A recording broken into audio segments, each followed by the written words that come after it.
June 19th, 1944, Philippine Sea, 05:35 hours. The dawn rose slowly over the Philippine Sea, quiet and golden, spreading across an ocean so calm it seemed unwilling to breathe.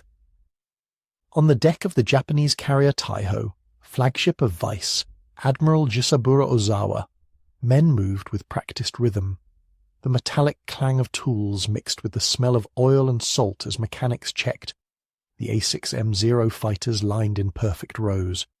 Their pale wings reflected the morning light, each one marked with the red circle of the rising sun. A loudspeaker cracked, echoing through the humid air. "Pilots to stations!" Engines warm. No one shouted, no one laughed. The silence was the sound of discipline. Lieutenant Hiroyoshi Nishizawa, one of Japan's most celebrated aces, adjusted his gloves as he looked toward the glowing horizon. He was calm, almost serene. "A beautiful morning," he said to his wingman, Ensign Tadashi Matsuda. "The gods smile on us," Matsuda grinned nervously. "Then today will be glorious." Nishizawa nodded slightly. He had heard that word, glorious, too often to question it. To him, the sky was a familiar companion, and the Zero was an extension of his body. It had carried him to more than 200 victories since 1941. The plane was light, perfectly balanced, and deadly.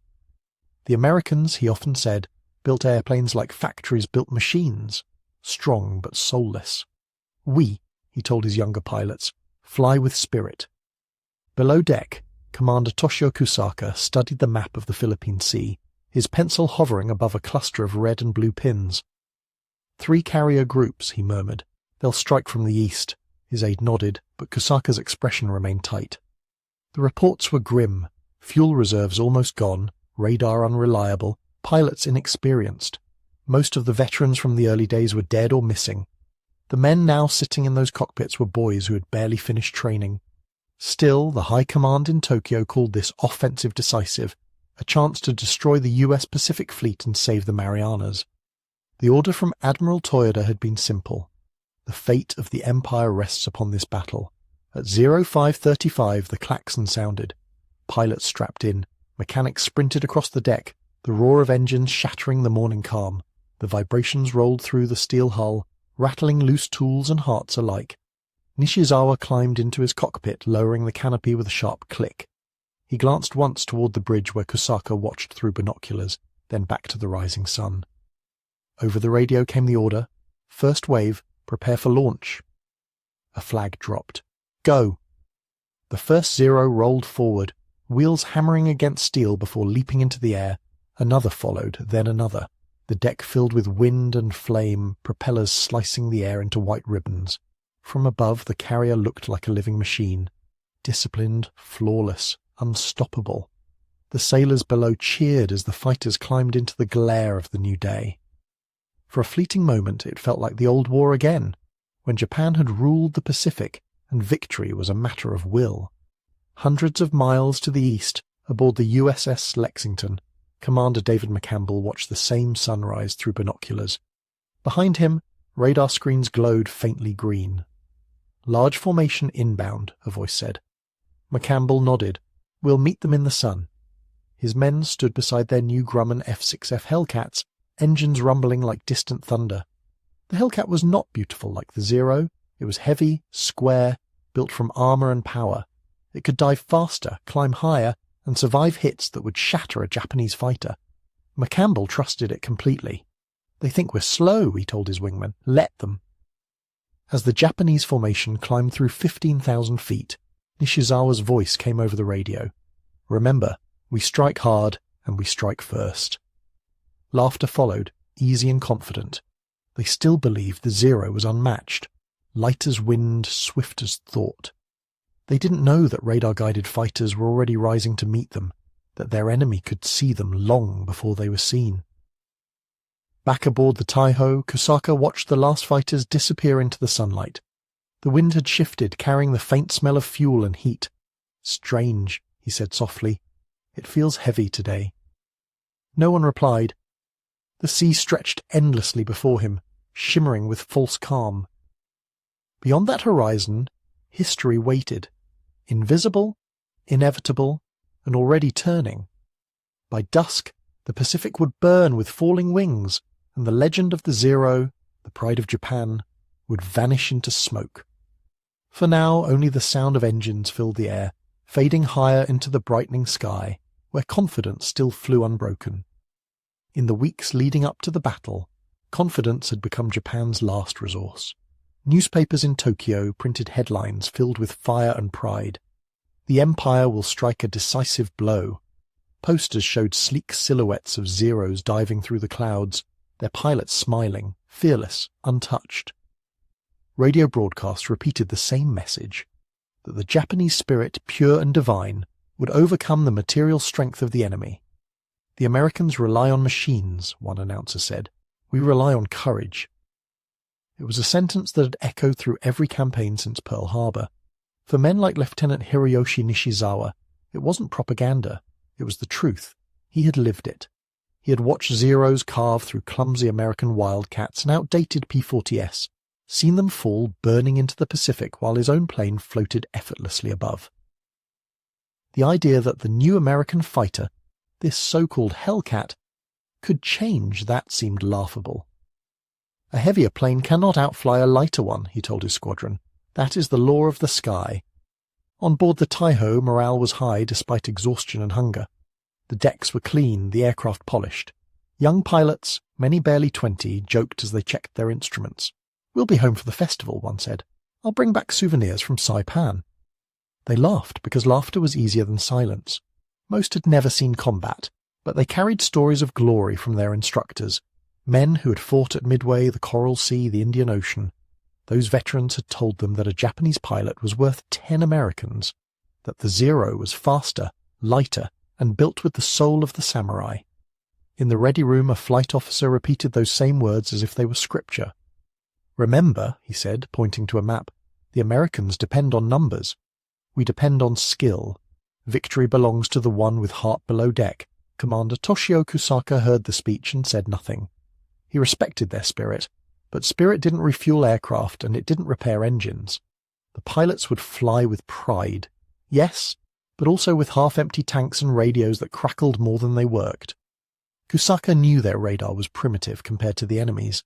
The Americans had ships that could track aircraft hundreds of miles away, while Japan's operators still relied on visual sighting. Yet, the command in Tokyo had dismissed these disadvantages as temporary. The will of the Emperor, the memo had read, will light the path to victory. Far to the east, aboard the USS Lexington and USS Essex, there was no talk of divine will. There were briefings, diagrams, and data. Commander David McCampbell addressed his men with quiet focus. The Japanese are sending everything they have left, he said. Don't underestimate them. But remember, this isn't 1942 anymore.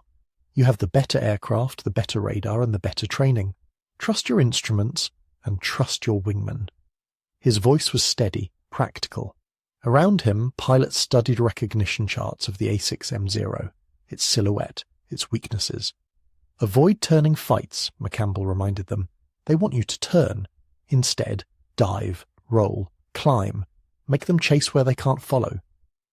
There were no cheers, no dramatic speeches, just nods and quiet preparation. Back on the Taiho, Nishizawa finished his final briefing with a small grin. The Americans think strength replaces skill, he said. They'll learn otherwise. The pilots clapped. Someone asked about the rumoured new American fighter, the one the newspapers called Hellcat. Nishizawa shrugged. A heavy beast. Fast maybe, but she can't turn. Once she shows her wings, she's ours. The men believed him. Why wouldn't they? For years, the Zero had been a ghost in the sky, appearing, striking, vanishing. Its light frame gave it speed and range unmatched by anything else. But what they didn't know was that the world had changed while they weren't looking. The Hellcat had been built not to match the Zero, but to destroy it. The Americans had studied every captured wreck, every gun camera reel. They knew where the Zero's frame buckled under pressure, where its armour was missing, where its fuel line ran too close to the cockpit. The engineers at Grumman had designed the F6F Hellcat to counter every advantage the Zero once had. It climbed faster, dove steeper, carried 6 heavy machine guns, and could take hits that would turn a Zero to ash. But the most dangerous improvement wasn't in steel or bullets, it was in the mind. American pilots no longer entered the fight blind. They had radar, radio coordination, and constant air-to-sea updates. Every time a Japanese squadron took off, the enemy already knew their position, altitude, and approach vector. The Zero was still a weapon of instinct. The Hellcat was a weapon of information. Still, pride ran deep. As the morning briefings ended, Nishizawa walked the length of the flight deck, pausing by each fighter. The sea shimmered calm and bright. To him, it looked like destiny. "We'll meet them in the clouds," he told Matsuda. "One clean strike, that's all it takes." He truly believed it. He couldn't see that his era, the age of aces, of one-on-one duels, of sky as art, was ending. The war had become mechanical, numerical, merciless. On the horizon, the air shimmered faintly with heat. The Japanese fleet moved forward, 5 carriers, their decks stacked with aircraft, their crews ready to launch history's largest aerial gamble. Above them, the sun blazed white, indifferent to men or machines. Below deck, Kusaka folded his map and exhaled. "They believe the sky remembers," he whispered, "but the sky remembers nothing." By the time the first Zero formation climbed past 15,000 feet, the radio chatter was full of confidence. "The enemy will burn," someone said. "The sea will glow with their wrecks." But miles ahead, American pilots were already in position, calm, silent, and unseen. What awaited the Zeros was not a duel, but a reckoning. The first sign that something was wrong came too early to see and too late to stop. At 09:45 hours, the Japanese strike groups, more than 300 aircraft launched from Ozawa's carriers, were already halfway to the enemy when the radios began to crackle with static. Nishizawa adjusted his receiver, frowning. "Interference?" he asked. No answer came. Around him, the formation stretched across miles of open air, perfect lines of glinting silver under the sun. The Zero pilots flew steady, confident, expecting to surprise the Americans. Instead, they were already flying into a trap, one plotted not by instinct but by radar. On the American side, Commander David McCampbell's radar operators aboard the Lexington tracked the oncoming waves like clock hands moving toward noon. 200 miles out, multiple formations, Angels 15, one reported, confirm bearing 095. McCampbell leaned over the chart table. "That's them. Launch the intercept groups, all stations. Prepare for contact." His voice was calm, but his pulse quickened. Dozens of F6F Hellcats rolled from their hangars, engines roaring to life. The deck became a storm of motion, propellers spinning, crewmen shouting, the heavy smell of oil and exhaust filling the morning air. The pilots climbed into their cockpits, faces pale in the glow of the sea below. "Hellcats, clear for takeoff," came the call. Within minutes, they were airborne, fanning out into the blue, quiet shadows moving toward history's largest air battle. Far ahead, Nishizawa's formation climbed higher. The ocean below looked flat and innocent. "We strike first," he told his men. "Keep formation, follow my lead."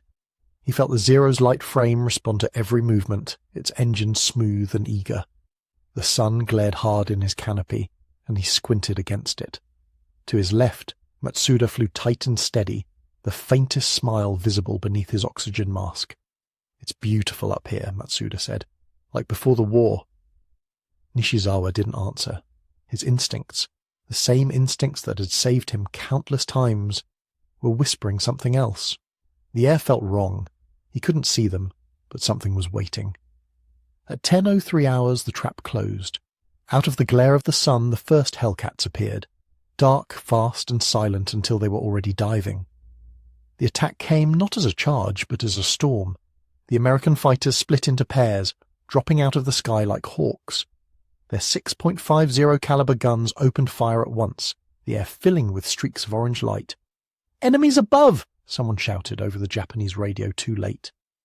The first Zero exploded mid-climb, a ball of flame spinning down through the sunlight. Nishizawa banked hard left, his ears ringing. He caught sight of them then, the Hellcats, larger, darker, nothing like the sluggish machines they had mocked. They moved with terrifying precision, each one diving, firing, and rolling away in coordinated rhythm. The radio was filled with shouts and static. "They're behind us! Break right! I can't see them," one pilot screamed, and then his transmission cut. Nishizawa tried to climb, but his Zero shuddered under a burst of tracer fire that tore through his right wing. He dove instinctively, pulling away just before another stream of bullets crossed where he'd been seconds before. He saw Matsuda's plane below him, smoke trailing from the fuselage. "Pull up!" Nishizawa yelled. There was no reply. The Zero hit the sea and vanished in an instant. In the chaos above, the battle dissolved into fragments. The Japanese formations, trained to fight in tight groups, fell apart under the speed and violence of the American attack. For every Zero that turned, 2 Hellcats were already behind it. The American pilots used altitude like a weapon, diving and climbing in perfect synchronization. Their radios stayed calm. "Brake high, take the one on the right. Splash 10. Reform, keep your eyes on the sun." The difference was not just in aircraft, but in communication. A chorus of coordination against scattered voices of confusion. Nishizawa fought to regain control, his canopy smeared with oil. He rolled out of a dive and saw the sky littered with falling debris, burning fragments of wings, parachutes opening too low, smoke spiraling into the sea. The water below was speckled with fire as if the ocean itself had caught flame. "Where are they all coming from?" one pilot shouted. "Everywhere," came the reply before static swallowed the rest. By 10:40 hours, the first wave was broken. More than half of Ozawa's strike group was gone. The survivors turned back toward the west, their radios silent now except for the occasional burst of static or a faint call for help. Nishizawa's fuel was low, his guns nearly empty.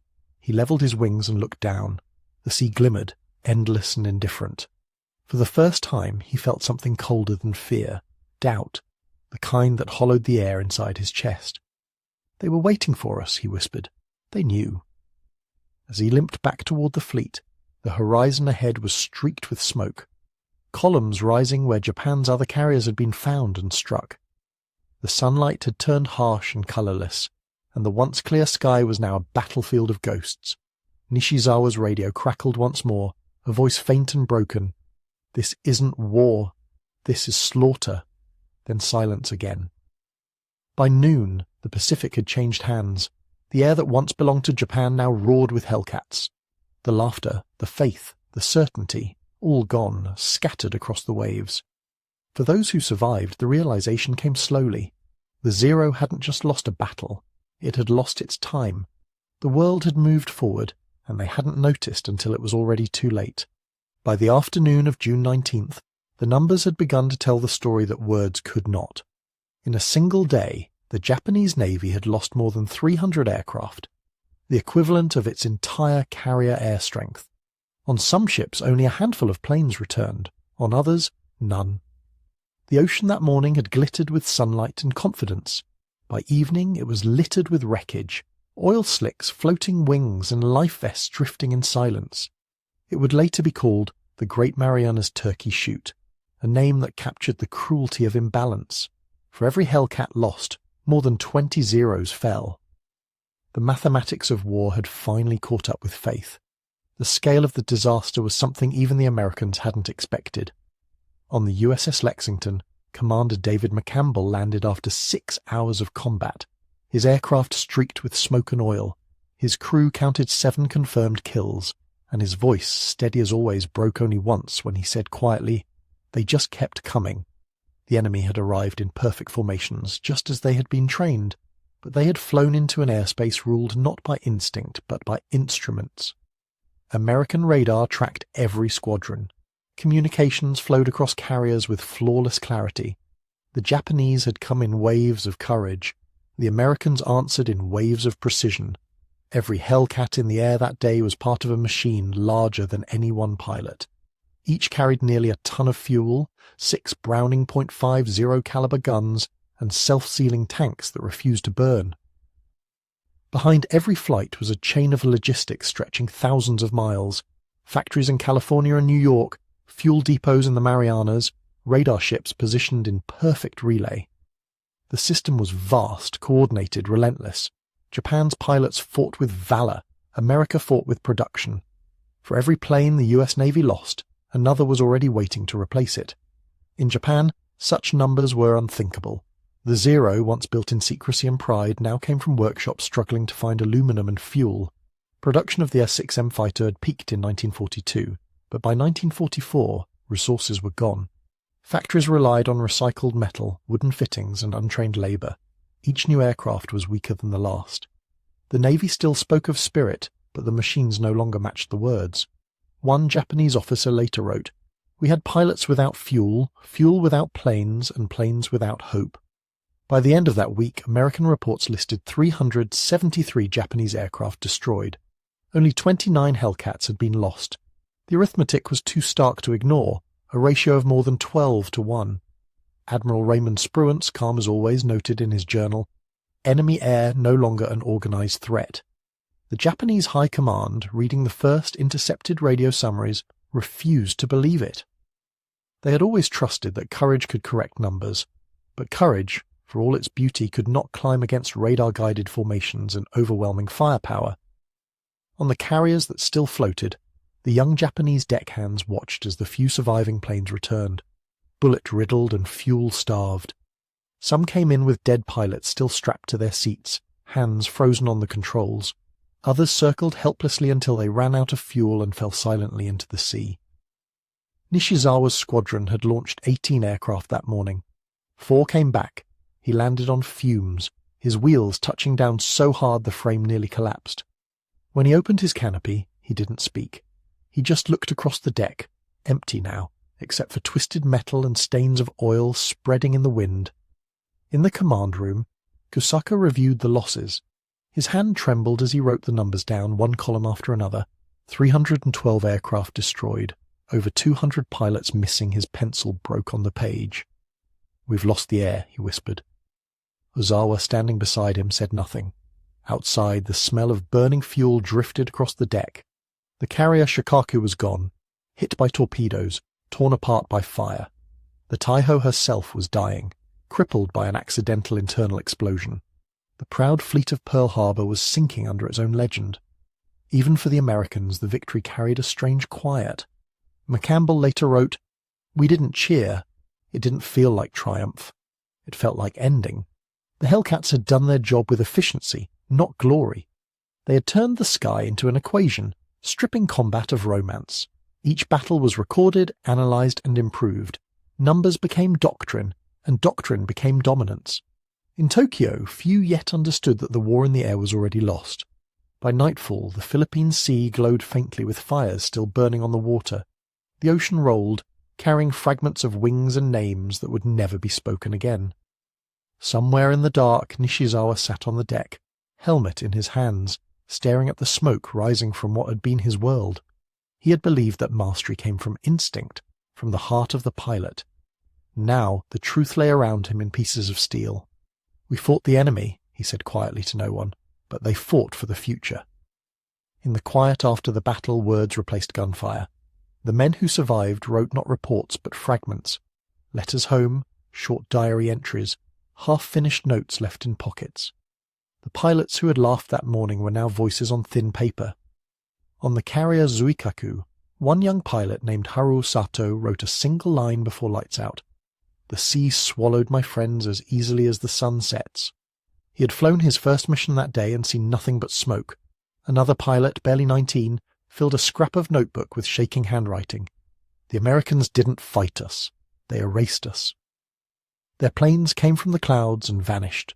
We never even saw their eyes. These words would never be mailed. Most of their authors would not survive the month." Lieutenant Hiroyoshi Nishizawa wrote only once after the battle. His letter, later found among his effects, was short and strangely calm. "The air has changed," he wrote. "It no longer welcomes us. The wind feels heavier now, as if it knows we've stayed too long. For a man who had once described flight as poetry, the tone was stripped of rhythm, almost mechanical. His wingman Matsuda's name appeared at the end. Tell his mother he flew like the rising sun." But Matsuda's mother would never read it. The message was never sent. On the Taiho, now sinking after a fuel explosion, Commander Toshio Kusaka recorded the damage report until his pencil snapped. Then he turned to his notebook, the private one, and wrote, "The sea below us is quiet. It has accepted everything." A few hours later, the carrier went down with more than 1,000 men aboard. Kusaka's body was never recovered, but his notebook, waterlogged and half-burned, was found floating in a locker weeks later. The last line was still legible. "If courage alone could save us, we would already be gods." Meanwhile, aboard the USS Lexington, the tone of the letters was no less human, only quieter, more reflective. Commander David McCampbell wrote to his wife that evening. "We met them in the sky today. I wish I could say it was glorious, but it was not. It was like watching time end. Their planes came apart before they ever reached us. I've never seen anything so fast and so final." He paused, then added, "I keep thinking about the men inside them. Boys, really. They flew because someone told them they must. We did the same. Maybe that's the only truth left in this war." A Hellcat pilot from the USS Essex, Ensign Robert Bob Thomas, wrote in his journal, "We used to call it dogfighting. Today it was target practice. It didn't feel right to celebrate. When I saw 1-0 explode, I thought of the man inside. He probably thought he'd win. Maybe he was as good as any of us, just born on the wrong side of the ocean." The next page contained a single sentence, underlined twice. "Victory feels colder at this height." The Japanese crews who survived that day spoke little afterward. Silence settled over the remaining carriers like fog. Food went uneaten, conversations ended mid-sentence. Many spent the night repairing planes that would never fly again. A mechanic on the Zuikaku later recalled, "No one cried. We just stopped speaking. The sky had become a place we didn't trust." Nishizawa walked the flight deck after sunset, stepping around debris still warm from fire. The sea reflected the dying light, red streaks across black water. He stopped beside the wreck of a burned Zero, its wingtip curling upward like a broken hand. He touched the metal and whispered, "We thought we were birds, but we were only men." That night he didn't sleep. He sat with his helmet on his knees, listening to the ship creak and shift, its engines turning slowly through the dark. In his final diary entry, dated June 21st, Nishizawa wrote, "I can no longer feel the air move beneath the wings. It feels like resistance, as if the sky itself has grown tired of us." Across the ocean, McCampbell finished his own entry the same night. "The battle is over. Tomorrow there will be another. We've learned to count victories in numbers, but the sea doesn't count. It only keeps what it's given." Two men, enemies who would never meet, had written nearly the same thought on the same night. Neither of them knew that they had both described the same silence, the one that follows when the noise of war finally runs out of breath. The morning after the battle dawned pale and quiet. The sea, still stained with oil and ash, looked peaceful again, too peaceful for what it held beneath. The Taiho was gone, the Shokaku gone, and with them most of Japan's naval air power. Only the Zuikaku remained operational, her deck scorched, her hangars half empty. Those who had survived the slaughter stood in stunned silence, waiting for new orders that never came. The radio stayed mostly dead. The wind carried the faint smell of fuel and burnt paint, and somewhere far off a few gun barrels still smoked. The silence that followed victory or defeat felt the same, but this was the silence of realization. Lieutenant Hiroyoshi Nishizawa stood by the railing watching the horizon. His flight suit was still streaked with soot, his gloves stiff from oil. Below him, sailors fished floating debris from the water, shattered wings, helmets, fragments of men. Each piece looked identical, enemy or friend. The sea had erased the difference. He thought of the morning before, the laughter, the confidence, the certainty that the gods would favour them again. It all felt like a story told in another lifetime. "We believed the sky belonged to us," he murmured. "Now it doesn't belong to anyone." In the surviving ready room, Commander Toshio Kosaka's replacement read the situation report aloud. His voice trembled as he listed the numbers. 4 carriers lost, 430 aircraft destroyed, 3,000 men missing. No one spoke. Some stared at the floor. Others looked at the ceiling as if searching for an excuse written in steel. One pilot whispered, "It wasn't the Americans." It was the wind itself. Nishizawa heard him but didn't argue. Pride had dissolved into something heavier, something like acceptance. Far to the east, aboard the USS Lexington, Commander David McCampbell stood on the flight deck, looking across rows of Hellcats lined in the sun. Some bore bullet holes, a few streaked with oil, but nearly all had returned. Mechanics worked quietly, checking engines, refueling, and recording data. The efficiency was astonishing even to him. The war machine had reached its perfect rhythm, clean, cold, unhesitating. A radar officer approached. "Sir, we're not picking up any new contacts." McCampbell nodded. "They're finished." His words were simple, but his tone wasn't triumphant. It was recognition. He had just witnessed the end of something vast. Not a battle, but an era. At dusk, Nishizawa walked to the edge of the deck again. The sun dipped low, turning the sea into a field of molten copper.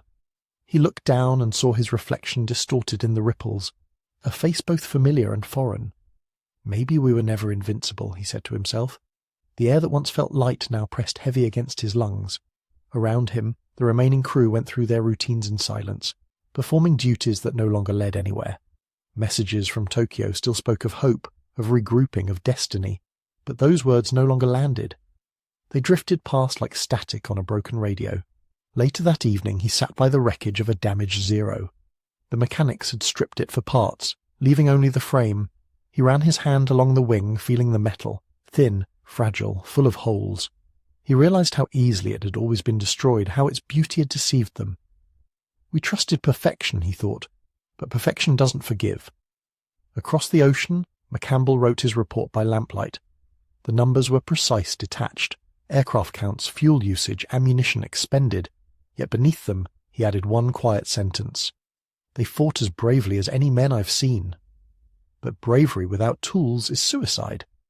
He paused, then closed the logbook and stared at the black sea stretching beyond the carrier's bow. The sound of engines throbbed through the deck, steady, unrelenting, mechanical. That same night, as Nishizawa watched the stars fade into clouds, a thought came to him. Simple, final. The war was no longer about men in cockpits. It was about factories, fuel, and information. The future had arrived, and it didn't need him anymore.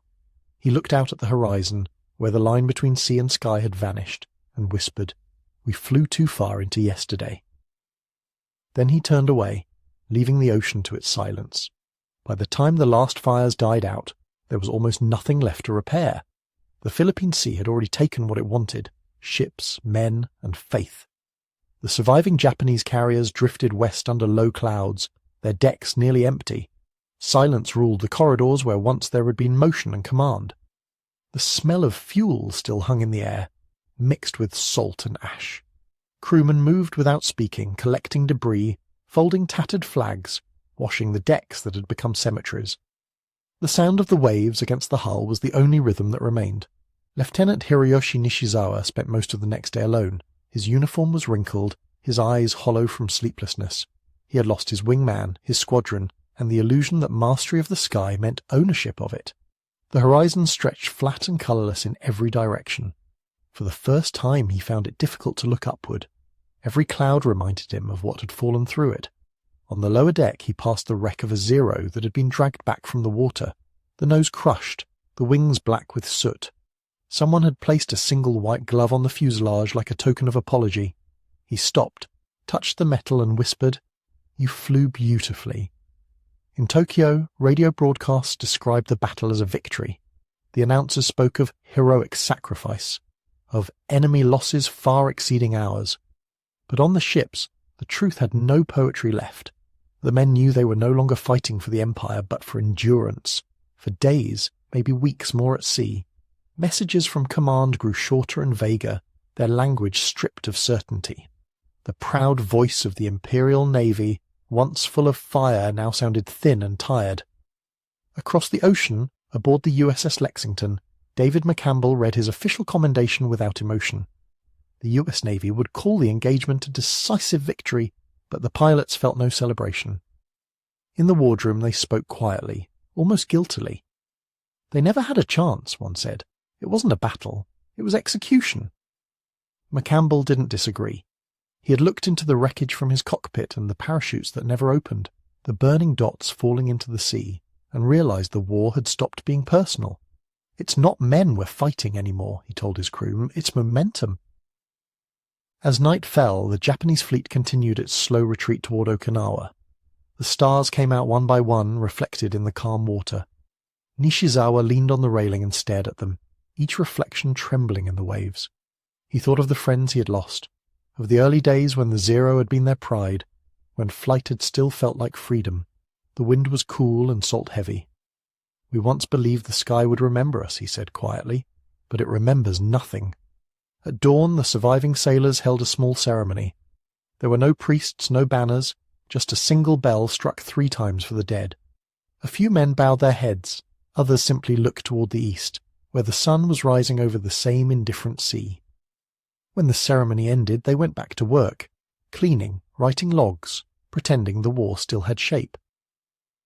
That afternoon, as the ships turned homeward, Nishizawa took one last walk along the deck. The wind rushed past him, carrying a faint smell of smoke that still clung to the air. He looked out over the waves and thought of something his instructor had once said. The air never betrays you, it only tells the truth. Now he finally understood. The sky had told them the truth all along, they just hadn't listened. In the years that followed, the world would call it progress. Engineers would speak of innovations, admirals of strategy, historians of inevitability. But for those who had flown that day, men on both sides of the ocean, the meaning of the Great Marianas battle lived not in numbers, but in silence. It marked the point where war ceased to be personal, where the duel of men gave way to the duel of machines. The sky that had once belonged to instinct and courage became a field of data, angles, and probabilities. Lieutenant Hiroyoshi Nishizawa never saw another major battle. He flew supply missions after the defeat, ferrying planes between bases that no longer mattered. He was killed later that year when his transport was shot down over the Philippines. No one marked his passing with ceremony. For Japan, the war was collapsing inward, and there was no time left to mourn individual names. Yet in the quiet of history, his final letters still speak, not of conquest, but of understanding. The wind is the same, he wrote shortly before his last flight. It carries everyone the same way. Friend, enemy, believer, doubter. The only thing that changes is how we listen to it. Across the Pacific, David McCampbell survived the war and returned home a hero, though he seldom used the word. When asked years later what he remembered most, he didn't mention the number of kills or medals. He said, "They believed in their sky the way we believed in ours." The tragedy was that the sky belonged to neither. For him, victory had become something quieter. The realization that every battle was a mirror, reflecting both the courage and blindness of men who believed their cause made them invincible. The F6F Hellcat would go on to define the last 2 years of the Pacific War, claiming more than 5,000 enemy aircraft. But its success was less about design and more about evolution, the adaptation of knowledge, the discipline of learning from loss. The Zero, for all its grace, represented the opposite, a refusal to change, to add armor or weight, to accept imperfection in pursuit of survival. The 2 planes became symbols of opposing philosophies, one romantic, the other practical, and their collision in the skies over the Philippine Sea became the moment one world ended and another began.